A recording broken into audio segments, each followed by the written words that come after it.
Hi dears, welcome back. പുതിയൊരു വീഡിയോയിലേക്ക് സ്വാഗതം. എല്ലാവരും സുഖമായിട്ടിരിക്കുന്നു എന്ന് വിചാരിക്കുന്നു. അപ്പോൾ ഇതിന് നമുക്ക് 2 ദിവസം അവധി കിട്ടിയല്ലേ. അപ്പോൾ കുട്ടികൾ ശനി ഞായറും എൻ്റെ വീട്ടിൽ അച്ഛൻ്റെ അമ്മയുടെ അടുത്തായിരുന്നു. അപ്പോൾ ചൊവ്വാഴ്ചയും കൂടി പ്രതീക്ഷിക്കാതെ അവധി കിട്ടിയപ്പം ഞങ്ങളും കൂടി അങ്ങോട്ടേക്ക് പോവാണ് കേട്ടോ. അപ്പോൾ ഇന്ന് ലഞ്ച് അവിടെ നിന്നാണ്. അപ്പോൾ വീട്ടിലെത്തിയിട്ട് അമ്മയുടെ കൂടെ നമുക്ക് നല്ലൊരു വെജിറ്റേറിയൻ ഊണാണ്. നമ്മൾ കുറച്ച് ദിവസമായിട്ട് നോൺ വെജ് ഒന്നും കഴിക്കുന്നില്ല. അപ്പോൾ ഇന്നൊരു വെജ് ലഞ്ചാണ് ഉണ്ടാക്കാൻ പോകുന്നത്.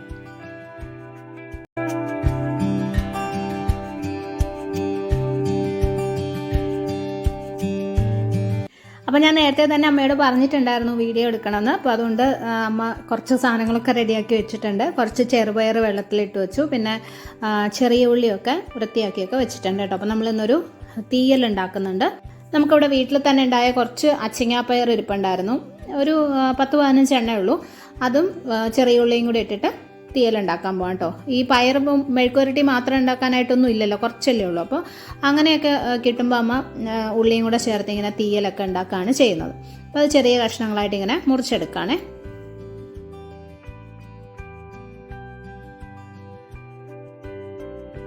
പിന്നെ കുറച്ച് ചെറിയ ഉള്ളി വേണം, ഏകദേശം ഒരു 15-20 എണ്ണമൊക്കെ എടുക്കാം.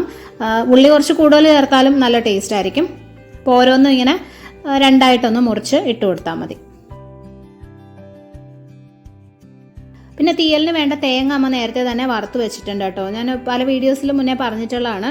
അമ്മയുടെ എപ്പോഴും ഇതുപോലെ തേങ്ങ വറുത്തതുണ്ടാവും. ഒന്നുമില്ല, ജസ്റ്റ് തേങ്ങയും കുറച്ച് കറിവേപ്പിലയും കൂടി നല്ലതായിട്ട് ബ്രൗൺ കളർ ആവുന്നത് വരെ വറുത്ത് വെച്ചിരിക്കുന്നതാണ്. ഇത് എപ്പോഴും സ്റ്റോക്ക് ഉണ്ടാവും കേട്ടോ. കാരണം എൻ്റെ വീട്ടിൽ മിക്കവാറും തീയൽ അല്ലെങ്കിൽ ഈ വറുത്തരച്ച മീൻകറിയൊക്കെ വെക്കുന്നതാണ്.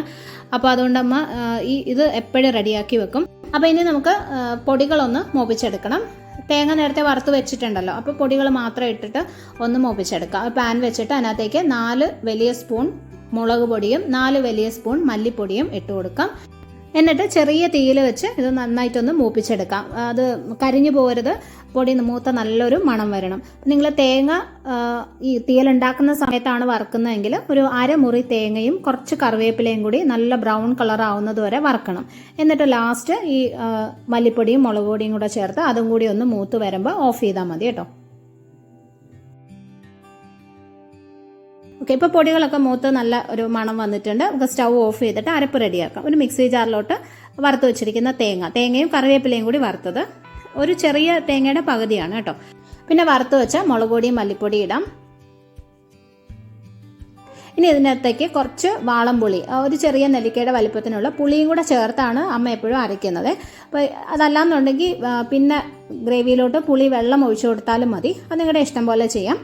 അപ്പോൾ ആദ്യം ഇത് വെള്ളം ഒഴിക്കാതെ നല്ലപോലെ ഒന്ന് അരയ്ക്കാം.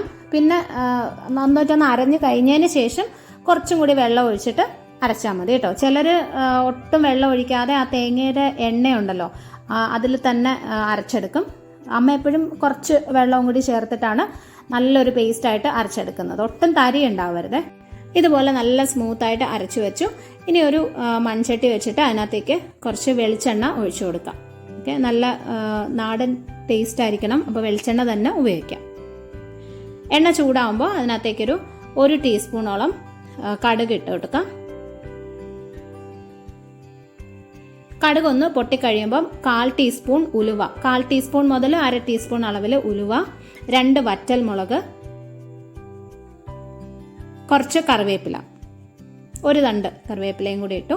പിന്നെ നമ്മൾ അരിഞ്ഞു വെച്ചിരിക്കുന്ന ചെറിയ ഉള്ളി ആദ്യം ഇട്ട് നല്ലപോലെ ഒന്ന് വഴറ്റി കൊടുക്കണം. ഉള്ളി നന്നായിട്ട് വഴണ്ട് ഒരു ചെറിയൊരു ബ്രൗൺ കളർ പോലെ ആയതിനു ശേഷം പിന്നെ പയർ ചേർത്താൽ മതി കേട്ടോ. നന്നായിട്ട് നിറം മാറി വരട്ടെ. ഇനി നമുക്ക് പയർ ചേർക്കാം.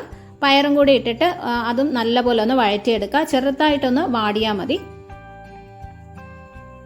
ഇനി കുറച്ച് മഞ്ഞൾപ്പൊടി ഇടാം. ഒരു 1/2 ടീസ്പൂൺ മഞ്ഞൾപ്പൊടിയും കൂടി ഇട്ടിട്ട് നല്ലപോലെ വഴറ്റി പൊടിയുടെ ആ ഒരു ചൊവയങ്ങ് മാറുന്നത് വരെ വഴറ്റി കൊടുക്കാം. എന്നിട്ട് നമ്മൾ അരച്ചു വെച്ച അരപ്പുണ്ടല്ലോ അത് ചേർക്കാം. മിക്സി ജാറിൽ തന്നെ ആവശ്യത്തിന് വെള്ളം, ഏകദേശം ഒരു 2-2.5 കപ്പോളം വെള്ളം വേണ്ടി വരും. അതും കൂടി ഒഴിച്ചു കൊടുക്കാം. നിങ്ങൾ പുളി വെള്ളമാണ് ചേർക്കുന്നതെങ്കിൽ ഈ സമയത്ത് ഒഴിക്കണം കേട്ടോ. ഇനി ഇതിൽ ആവശ്യത്തിനുള്ള ഉപ്പിട്ട് നല്ലപോലെ ഒന്ന് മിക്സ് ചെയ്തിട്ട് അടച്ചു വെച്ച് ഒരു ലോ ടു മീഡിയം ഫ്ലെയിമിൽ വെക്കുക. കറി നന്നായിട്ട് കുറുകണം, ആ പയറും ഉള്ളിയൊക്കെ നല്ലപോലെ വെന്ത് മുകളിൽ എണ്ണയൊക്കെ തെളിഞ്ഞ് വരണം. അപ്പോൾ അടുത്ത നമ്മളൊരു പപ്പായ തോരൻ ഉണ്ടാക്കുകയാണേ. ഒരു പപ്പായയുടെ ഒരു 1/4 ഭാഗം ചെറിയൊരു കഷ്ണം എടുത്താൽ മതി. അതിൻ്റെ ഉള്ളിലെ കുരുവൊക്കെ കളയണം. ചെറിയ കഷ്ണങ്ങളായിട്ട് ഇങ്ങനെ കട്ട് ചെയ്തിട്ട് തൊലിയും കൂടി അങ്ങ് കളയാം. എന്നിട്ട് നല്ലപോലെ ഒന്ന് കഴുകിയതിന് ശേഷം കനം കുറച്ചതായി ഇതുപോലെ അരിഞ്ഞെടുക്കണം. ഓക്കെ, ചെറിയ നമ്മളിങ്ങനെ കൊത്തി അരിയുന്ന പോലെ കനം കുറച്ച് അരിഞ്ഞു വയ്ക്കാം.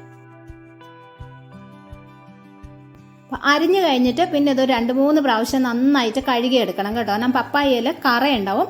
അപ്പോൾ അത് പോകാനായിട്ട് നല്ലപോലെ ഒരു 2-3 പ്രാവശ്യം പച്ചവെള്ളത്തിൽ കഴുകിയെടുക്കാം. ഒന്ന് വെള്ളം വാർന്നു പോകാനായിട്ട് വെച്ചിട്ടുണ്ട്.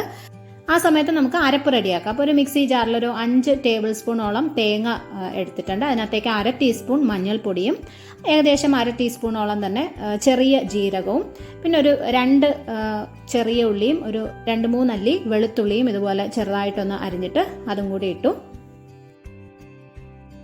കുറച്ച് ഉപ്പും കൂടി ഇട്ടിട്ട് നമ്മൾ സാധാരണ തോരന് അരയ്ക്കുന്ന പോലെ ജസ്റ്റ് ഒന്ന് ചതച്ചെടുക്കുക. ഒരുപാട് അരയണ്ട, ഒന്ന് ക്രഷ് ചെയ്ത് എടുത്താൽ മതി.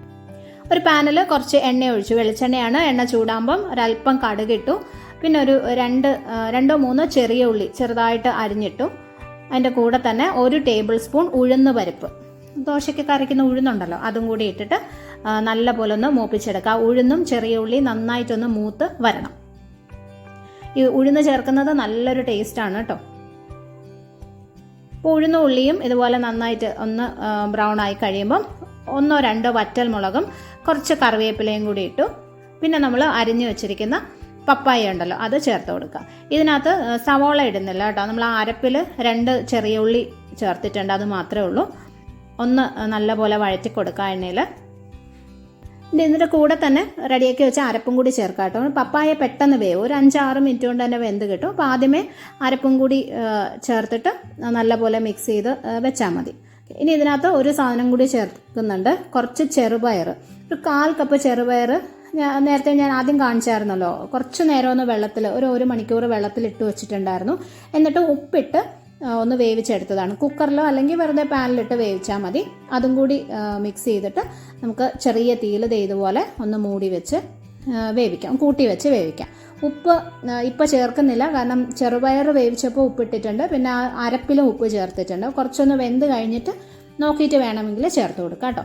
വെള്ളം ഒഴിക്കേണ്ട ആവശ്യമില്ല. ഞാൻ പറഞ്ഞ പോലെ പപ്പായ പെട്ടെന്ന് തന്നെ വെന്ത് കിട്ടും. അപ്പോൾ ഇന്ന് ചിക്കനും മീനും മുട്ടയൊന്നും ഇല്ലാത്തതുകൊണ്ട് ഞാനൊരു കോളിഫ്ലവർ ഫ്രൈ ഉണ്ടാക്കാമെന്ന് വിചാരിച്ചു. അപ്പോൾ അതിനൊരു വലിയ കോളിഫ്ലവർ എടുത്തിട്ടുണ്ട്. അത് ചെറിയ കഷ്ണങ്ങളായിട്ട് കട്ട് ചെയ്ത് നല്ലപോലെ കഴുകിയതിന് ശേഷം ചൂടുവെള്ളത്തിലിട്ട് നല്ലപോലെ ഒന്ന് തിളപ്പിച്ച് ഒരു പകുതി വേവിച്ചെടുത്തു. ഒരുപാട് വെന്ത് സോഫ്റ്റ് ആയി പോകരുത്, പാതി വേവാവണം. എന്നിട്ട് വെള്ളം ഊറ്റി കളഞ്ഞു വെക്കുക. അതാണ് നമ്മൾ മാവിൽ മുക്കിയിട്ട് ഫ്രൈ ചെയ്തെടുക്കുന്നത് കേട്ടോ. അപ്പോൾ ഇതുപോലെ വേവിച്ച് വെച്ച് ഉപ്പൊന്നും ഇട്ടിട്ടില്ല, വെള്ളം ഊറ്റിയെടുക്കാം. ആ സമയം കൊണ്ട് ഇതേ തീയൽ റെഡി ആയിട്ടുണ്ട്. എണ്ണയൊക്കെ തെളിഞ്ഞ് ആവശ്യത്തിന് കുറുകി പയറും ഉള്ളിയൊക്കെ പാകത്തിന് വെന്ത് വന്നിട്ടുണ്ട്. ലാസ്റ്റ് ഇതിനകത്ത് ഞാനൊരല്പം ശർക്കര ചേർക്കുന്നുണ്ട്. എപ്പോഴും തീയലുണ്ടാക്കുമ്പം കുറച്ചൊരു ജസ്റ്റ് ഒരു 1/2 ടീസ്പൂൺ മുതൽ 1 ടീസ്പൂൺ അളവിൽ ശർക്കര ചേർത്ത് കഴിഞ്ഞാൽ നല്ലൊരു ടേസ്റ്റാണ്. എല്ലാം കൂടി നല്ലൊരു ബാലൻസ്ഡ് ആയിട്ടുള്ളൊരു ടേസ്റ്റ് കിട്ടും. അപ്പോൾ ഇത് റെഡിയായി കണ്ടോ, പാകത്തിന് കുറുകി നല്ല സൂപ്പർ ടേസ്റ്റാണ് കേട്ടോ. പിന്നെ കോളിഫ്ലവറും കൂടി ഫ്രൈ ചെയ്തെടുത്താൽ മതി. അതിനുള്ള മാവ് റെഡിയാക്കാം. ഒരു ബൗളിലേക്ക് ഏകദേശം ഒരു ടേബിൾ സ്പൂണോളം ഇഞ്ചി അരച്ചെടുത്തത്, വെളുത്തുള്ളി ചേർത്തിട്ടുള്ള ഇഞ്ചി മാത്രം അരച്ചെടുത്തത്. അതിനകത്തേക്ക് ഒരു 4 അല്ലെങ്കിൽ 5 ടേബിൾ സ്പൂണോളം മുളക് പൊടി. എത്ര കോളിഫ്ലവർ എടുക്കുന്നോ അതിനനുസരിച്ച് മുളക് പൊടിയൊക്കെ കൂടുതൽ എടുക്കണം കേട്ടോ. അപ്പോൾ ഞാനൊരു 5 ടേബിൾ സ്പൂൺ ഇട്ടിട്ടുണ്ട്. പിന്നെ ഒരു ടീസ്പൂൺ ഗരം മസാലപ്പൊടി, 1/4 കപ്പോളം തൈര്, ഇത്രയും ചേർത്തിട്ട് ആദ്യം നല്ലപോലെ ഒന്ന് മിക്സ് ചെയ്ത് വയ്ക്കാം. ഇനി ഏകദേശം ഒരു കപ്പോളം മൈദ ഇട്ട് കൊടുക്കാം. ഞാനൊരു വലിയ കോളിഫ്ലവർ ആണ് എടുത്തിരിക്കുന്നത്, അപ്പോൾ അതിനനുസരിച്ച് മാവ് വേണം. ഇനി ഒരു 2 ടേബിൾ സ്പൂണോളം അരിപ്പൊടി ചേർത്ത് കൊടുക്കാം. കുറച്ചൊന്ന് ക്രിസ്പി ആയിട്ട് കിട്ടാൻ വേണ്ടിയിട്ടാണ് കേട്ടോ. നമ്മൾ ഈ പത്തിരി അപ്പമൊക്കെ ഉണ്ടാക്കാനായിട്ട് യൂസ് ചെയ്യുന്ന അരിപ്പൊടി. ഇതിനകത്തേക്ക് ആവശ്യത്തിന് വെള്ളം ഒഴിച്ചിട്ട് കട്ടയൊന്നുമില്ലാതെ മിക്സ് ചെയ്തെടുക്കാം. ഒരുപാട് ലൂസായി പോകരുത്, കുറച്ചൊന്ന് കുറുകിയിരിക്കുന്ന രീതിയിൽ മാവ് റെഡിയാക്കണം. എന്നാലേ കോളിഫ്ലവറിൽ അത് നല്ലപോലെ കോട്ട് ചെയ്തിരിക്കത്തുള്ളൂ, അല്ലെങ്കിൽ എണ്ണയിൽ ഫ്രൈ ചെയ്യുന്ന സമയത്ത് അത് ഇളകിപ്പോവും. ഇതുപോലെ മിക്സ് ചെയ്ത് വെക്കാം. ഇതിനകത്തേക്ക് ആവശ്യത്തിന് ഉപ്പും കൂടി ഇട്ട് മിക്സ് ചെയ്തെടുക്കുമ്പോൾ നമ്മുടെ മാവ് റെഡിയായി. നമ്മൾ പകുതി വേവിച്ച് ഊറ്റി വെച്ചിരിക്കുന്ന കോളിഫ്ലവർ ഉണ്ടല്ലോ, അത് ഓരോന്നായിട്ട് ഇതിനകത്തിട്ടിട്ട് ഫ്രൈ ചെയ്ത് എടുത്താൽ മതി. ഇത് ഫ്രൈ ചെയ്യാനായിട്ട് ഞാൻ വെളിച്ചെണ്ണ തന്നെയാട്ടോ എടുത്തിരിക്കുന്നത്. എൻ്റെ വീട്ടിൽ അച്ഛനും അമ്മയും വെളിച്ചെണ്ണ മാത്രമേ ഉപയോഗിക്കുള്ളൂ, വേറെ ഒരു എണ്ണയുടെയും ടേസ്റ്റ് ഇഷ്ടമില്ല. അപ്പോൾ അതുകൊണ്ട് ഞാൻ വെളിച്ചെണ്ണയിൽ തന്നെ ഫ്രൈ ചെയ്തെടുക്കുകയാണ്. അപ്പോൾ നല്ലപോലെ ഓരോന്നും ഇങ്ങനെ കോട്ട് ചെയ്തിട്ട് ഇട്ട് കൊടുക്കാം. ഞാൻ നേരത്തെ പറഞ്ഞ പോലെ മാവ് കുറച്ച് കട്ടിക്ക് തന്നെ എടുക്കണം, അല്ലെങ്കിൽ ഇതുപോലെ ഫ്രൈ ചെയ്യുമ്പം അത് ഇളകിപ്പോവും. ഇനി ഇത് നല്ല മൊരിഞ്ഞ് വരുന്നത് വരെ 2 സൈഡും ഇങ്ങനെ തിരിച്ചു മറിച്ചു വിട്ട് നമുക്ക് ഫ്രൈ ചെയ്ത് എടുക്കാം.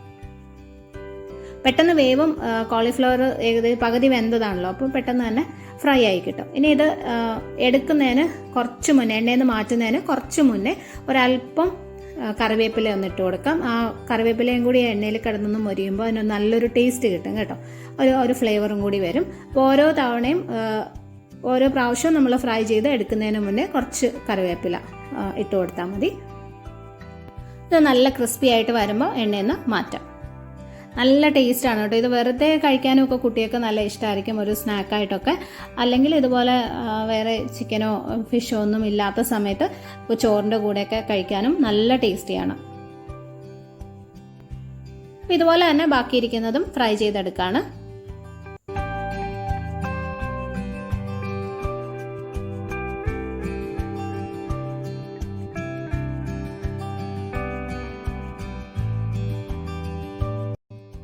പപ്പായ തോരനും റെഡി ആയിട്ടുണ്ടായിരുന്നു കേട്ടോ. അത് ഓഫ് ചെയ്ത് വെച്ചു. ഇടയ്ക്ക് 1-2 പ്രാവശ്യം ഒന്ന് ഇളക്കി കൊടുത്തിട്ടുണ്ടായിരുന്നു. ശരിക്കും നല്ല ഹെൽത്തി ആയിട്ടുള്ള, നല്ല ടേസ്റ്റി ആയിട്ടുള്ള ഒരു തോരനാണ്.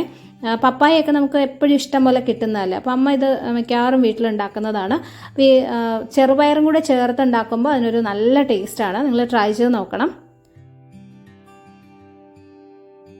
ഭയങ്കര ചൂടല്ലേ ഇപ്പോൾ, പ്രത്യേകിച്ച് കിച്ചണിലൊക്കെ നിൽക്കുമ്പോൾ അങ്ങ് എന്താ പറയുക, തളർന്നു പോകുന്ന പോലുള്ള ചൂടാണ് അവിടെ. അപ്പോൾ ഞങ്ങൾ ലഞ്ചൊക്കെ ഉണ്ടാക്കിക്കൊണ്ടിരുന്ന സമയത്ത് അച്ഛൻ സംഭാരം ഉണ്ടാക്കി തരാമെന്ന് പറഞ്ഞു. അപ്പോൾ അതിന് കുറച്ച് നാരകത്തിൻ്റെ ഇല എടുത്തിട്ടുണ്ട് കേട്ടോ. നിങ്ങൾ കുറേ പേരൊക്കെ ഉണ്ടാക്കുന്നതായിരിക്കാം. നാരകത്തിൻ്റെ ഇലയും കൂടി ചേർത്ത് സംഭാരം ഉണ്ടാക്കുമ്പോൾ നല്ലൊരു ടേസ്റ്റാണ്. ഒരു 2 ഇല വേണം, പിന്നെ 2-3 ചെറിയ ഉള്ളി, കുറച്ച് ഇഞ്ചിയും എടുത്തിട്ടുണ്ട്. ഇതിൻ്റെ കൂടെ പച്ചമുളകോ കാന്താരി മുളകോ ഒക്കെ ഇടുകയാണെങ്കിൽ അതാണ് കൂടുതലും നല്ലത്. ഞങ്ങൾ പിന്നെ കുട്ടികൾക്കും കൂടി കൊടുക്കണമെന്നുള്ളതുകൊണ്ട് മുളക് ചേർക്കുന്നില്ല. പിന്നെ ഒരു കവർ തൈരും കുറച്ച് വെള്ളം എടുത്തിട്ടുണ്ട്. ഇപ്പോൾ ഒരു മിക്സിയിലോട്ട് ആ ഒരു കവർ തൈര് ഒഴിക്കുകയാണ്. പിന്നെ ആ ഇഞ്ചിയും ചെറിയ ഉള്ളിയും കൂടി ഒന്ന് ചതച്ചെടുക്കണം. പച്ചമുളകോ കാന്താരി മുളകോ ഒക്കെ ചേർക്കുന്നുണ്ടെങ്കിൽ അതും കൂടി ചതച്ചിട്ട് ഈ തൈരിൻ്റെ കൂടെ ഇട്ട് കൊടുക്കാം. പിന്നെ 2 നാരകത്തിൻ്റെ ഇല, 2-3 എണ്ണം, അതൊക്കെ എത്രയാണോ നമുക്ക് ആ ഒരു ടേസ്റ്റ് ഇഷ്ടം അതിനനുസരിച്ച് ചേർക്കാം. 2 ഇലയാണ് ചെറുതായിട്ടൊന്ന് മുറിച്ചിട്ടിട്ട് ഒന്ന് അടിച്ചെടുക്കുക. അതിനകത്ത് കുറച്ച് ഉപ്പും കൂടി ഇട്ടിട്ടുണ്ടായിരുന്നു കേട്ടോ, ഞാൻ കാണിക്കാൻ വിട്ടുപോയതാണ്. നല്ല പോലെ ഒന്ന് അടിച്ചു. അതൊരു വലിയ പാത്രത്തിലോട്ട് ഒഴിച്ചിട്ടുണ്ട്.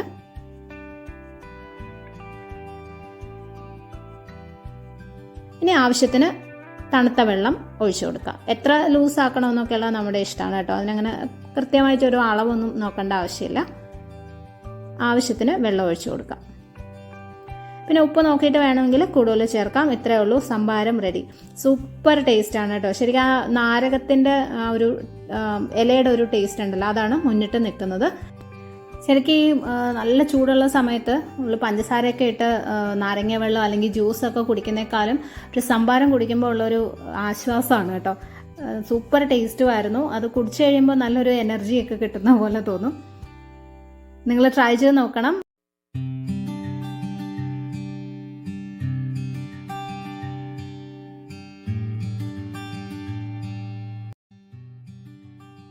അപ്പോൾ നമ്മുടെ ഊണും റെഡി ആയിട്ടുണ്ട്. ഞാൻ കോളിഫ്ലവർ ഒക്കെ ഫ്രൈ ചെയ്തെടുത്തു. അത് കഴിഞ്ഞ് കുറച്ച് എണ്ണ ബാക്കിയുണ്ടായിരുന്നു. അതിനകത്ത് അമ്മ കുറച്ച് പപ്പടവും കൂടി വറുത്തെടുത്തപ്പം ഊണ് റെഡി. അപ്പോൾ നല്ല ടേസ്റ്റി ആയിട്ടുള്ള വെജിറ്റേറിയൻ ഊണാണ്. സിമ്പിളായിട്ട് വീട്ടിലുണ്ടാക്കാൻ പറ്റുന്നതാണ്. നല്ല ഹെൽത്തി ആയിട്ട് കഴിക്കുകയും ചെയ്യാം. കോളിഫ്ലവർ ഞാൻ പറഞ്ഞ പോലെ ചോറിൻ്റെ കൂടെയോ അല്ലെങ്കിൽ കുട്ടികൾക്കൊരു സ്നാക്കായിട്ടോ ഒക്കെ ഉണ്ടാക്കി കൊടുക്കാൻ പറ്റുന്നതാണ്. അപ്പോൾ ഈ റെസിപ്പീസ് ഒക്കെ നിങ്ങൾക്ക് ഇഷ്ടമായിട്ടുണ്ടാവുമെന്ന് വിചാരിക്കുന്നു. ഉണ്ടാക്കി നോക്കിയിട്ട് അഭിപ്രായം അറിയിക്കണം. വീഡിയോ ഇഷ്ടമായെങ്കിൽ ഫ്രണ്ട്സുമായിട്ടും ഫാമിലിയായിട്ടൊക്കെ ഷെയർ ചെയ്യണം. അതുപോലെ സബ്സ്ക്രൈബ് ചെയ്തിട്ടില്ലാത്തവരുണ്ടെങ്കിൽ ഒന്ന് ചെയ്ത് സപ്പോർട്ട് ചെയ്യണേ. ഇതുപോലെ തന്നെ നല്ലൊരു വ്ളോഗുമായിട്ട് നമുക്ക് വീണ്ടും കാണാം. Bye friends, thank you for watching.